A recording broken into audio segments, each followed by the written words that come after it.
هنبتدي ندخل دلوقتي ما بعد السيناريو. دلوقتي انا خدت دوري في السيناريو وخلاص، وقلنا طبعا ان احنا لازم نقطة مهمة جدا ان احنا لو قدرنا ان احنا ناخد السيناريو كامل يا ريت طبعا، علشان نقدر نعرف مين الشخصيات اللي بنتعامل معاها، الشخصية دي ايه بالظبط وايه ابعادها والكلام ده كله علشان اقدر احضر الشخصية. فدلوقتي هنبتدي نتكلم عن التحضير للشخصية.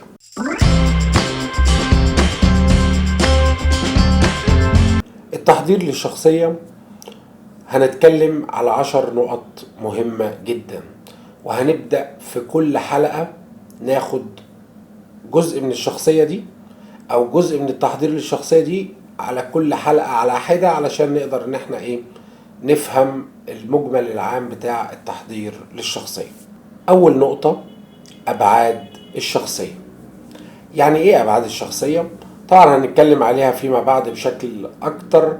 أبعاد الشخصية اللي هو مثلا أنا شخصية اللي جايالي شخصية بلطجي. طيب إيه الأبعاد؟ إيه اللي وصله إن يبقى بلطجي؟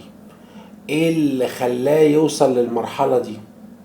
دي اسمها أبعاد الشخصية. طبعا ده مش الكلمتين دول، أنا بس إحنا بناخد نقط وبعد كده هنمسك نقطة نقطة فيهم نبدأ نتكلم فيها. تاني حاجة، الشكل أو الكاركتر. طب أنا عرفت إن أنا دوري بلطجي، شكله هيبقى إيه؟ الكاركتر بتاعه هيبقى عامل إزاي؟ دي نقطة مهمة جدا.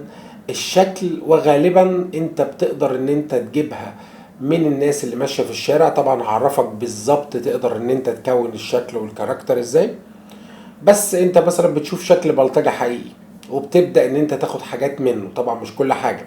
تالت حاجة، الملابس. طبعا الناس فاكرة ان الملابس دي هو اللي بيقول له روح هات لي قميص وبنطلون لونه كذا وخلاص وشكرا. لا، انت لازم الملابس دي من اهم الحاجات اللي ممكن تتكون جوه الشخصية اللي انت هتمثل بيها. رابع حاجة، الاكسسوار. اكسسوار الشخصية دي ايه؟ يعني مثلا لو راجل مثلا شيخ، فاكسسواره هيبقى مثلا سبحة في ايده ماسكها. طبعا كل شخصية وليها اكسسواراتها. انت مش بتجيب الاكسسوارات دي غالبا، يعني هم بيبقوا محضرين، بس في حاجات تفاصيل صغيرة لازم انت اللي تهتم بيها. وطبعا هقول لك ازاي تحضر لاكسسوار الشخصية وتفاصيلها بتفاصيل التفاصيل. الالوان، انا الشخصية دي هلبس لها الوان عاملة ازاي؟ هو حتى الالوان هنبدأ ده الالوان دي اهم نقطة من نقط الشخصية. طريقة الكلام، ما هو من ضمن الكاركتر الكلام. طريقة الكلام، هتتكلم ازاي؟ هل هتتكلم كشخص عادي ولا هل هتتكلم ويكون ليك طريقة معينة؟ ودي هبتدي اعلمها لك تعليمة صح، علشان وانت بتبني الكاركتر بتاعك دي لازم تكون موجودة، ان دي هتأثر معاك حلو جدا وهتقرب الشخصية. الافيه، طبعا احنا كلنا عارفين يقول لك ايه انت يا عم انت بتقول افيهات. الافيه او الجملة اللي انت بترميها، طبعا ده لو شخصية كوميدية.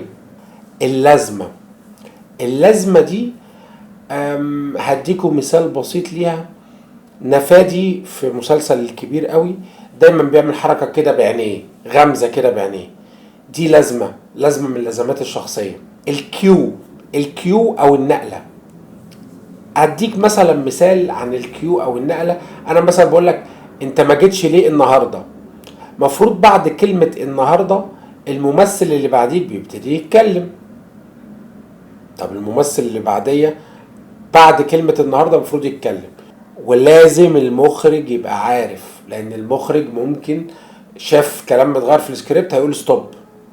لازم انتوا الاتنين تبقوا متفقين وتبينوا ده للمخرج، بعد موافقة المخرج خلاص تبتدي ان انت تقول.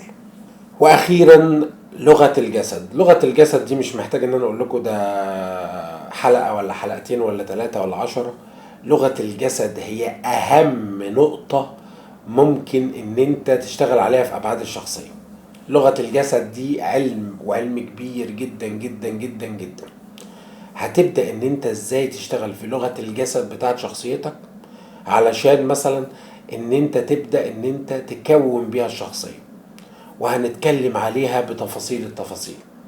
دلوقتي احنا قلنا ال10 نقط الخاصين بالتحضير للشخصية. نبتدي نتكلم عن جزء من ال10 نقط دول.